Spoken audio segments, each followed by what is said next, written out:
বিয়া পাতে আপুনি তেওঁলোকৰ গোটেই সংস্কৃতিটোৱে বেলেগ সেইটোৰ লগত একোখন বিয়াত এতিয়াতো আপুনি গৰুত ধৰিছে একো মই কাৰো নাম নকওঁ একোখন বিয়াত কাপোৰে 20-25 লাখ টকাৰ পিন্ধে গতিকে আমি এইবিলাক সৰু সৰু মানুহ এইবিলাকৰ কি বুজি পাম জাহাজৰ মত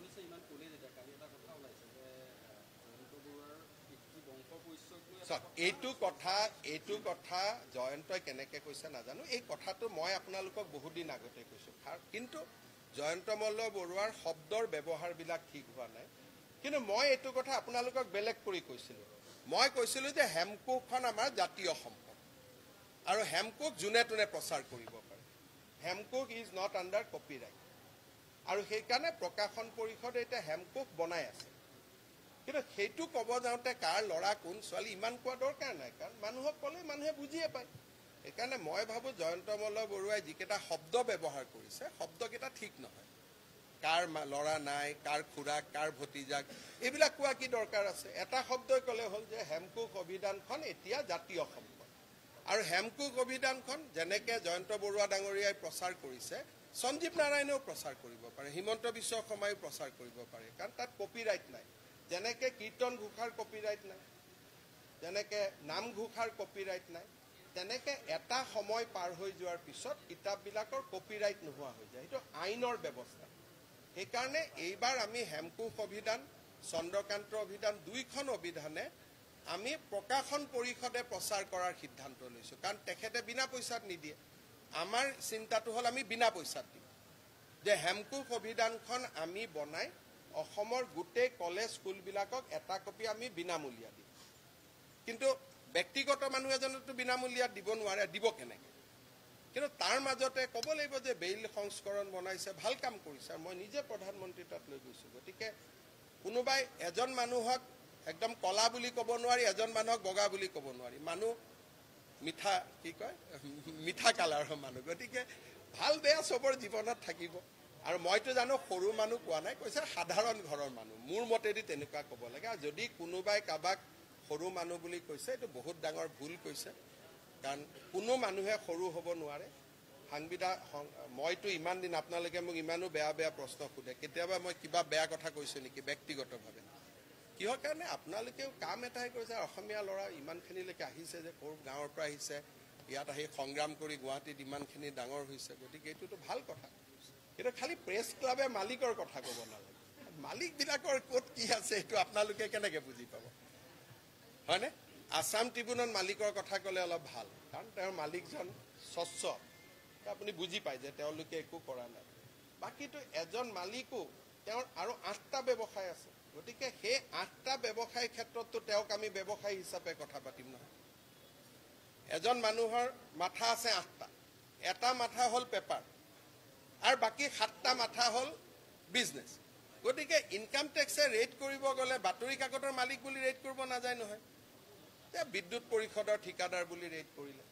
কাৰোবাক মটৰ গাড়ীৰ মালিক বুলি ৰেট কৰিলে কাৰোবাক পলিটিচিয়ানৰ ৱাইফ বুলি ৰেট কৰিলে কাৰোবাক আন কথাত কাৰোবাৰ লগত মিলি কোম্পানী কৰা বুলি ৰেট কৰিলে গতিকে আমাৰ সকলোৰে ক'ৰবাত ক'ৰবাত কিবা এটা আছে না গতিকে সেই এংগলটোক আপোনালোকে নিজৰ বুলি ল'ব নালাগে আৰু মইতো এইটো বিচাৰোঁ যে মালিকসকলৰ আজিকালি ইমান ইনকাম আপোনালোকক ভাল কৰি দৰমহা দিব লাগে ৰাতি দিনে আপোনালোক এনেকৈ ঘূৰি থাকে মইতো উল্টাই কওঁ কাৰণ প্ৰত্যেকজন মালিকৰ ইনকাম মই জানো কাৰণ কোনোবাজন মালিক PWD কণ্ট্ৰেক্টৰ কোনোবাজন মানুহ ASCBৰ কণ্ট্ৰেক্টৰ গতিকে চবেই কিমান টকা আনে মইতো চব জানো গতিকে অসমৰ জাৰ্নেলিষ্টবিলাককে আটাইতকৈ কম দৰমহা দি ৰাখিছে না ঘৰ আছে কোনোবা এজনৰ বেমাৰ হ'লে মোৰ ওচৰত আহি যায় এপ্লিকেশ্যন মই কৰি ভাল পাওঁ কিন্তু মালিকজনেতো মিনিমাম 10 লাখ টকা দিব লাগে মইতো সেইটোকে কৈ থাকোঁ মই যেতিয়াই মালিকবিলাকক লগ পাওঁ মই কওঁ যে জাৰ্নেলিষ্ট কেইজনে ইমান মই ৰাতি 12টাতো ইয়াত আহি ধৰিব 5টাতো আহিলে উঠি আহিব হয় নহয় গতিকে দিল্লীততো জাৰ্নেলিষ্টবিলাকে ভাল দৰমহা পায় ইয়াত টাইমছ নাও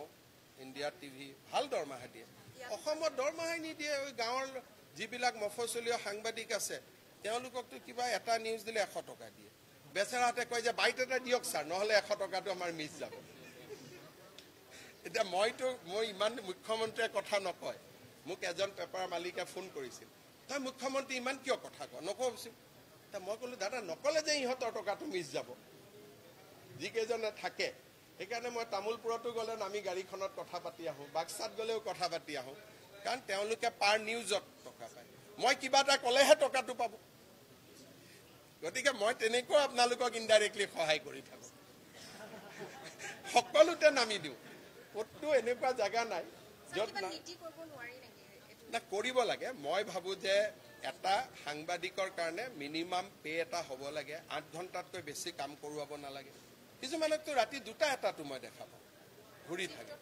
শিফ্টত থাকে কিন্তু 8 ঘণ্টা নহয় না আকৌ সিহঁতক তাক দিনতো দেখা পাওঁ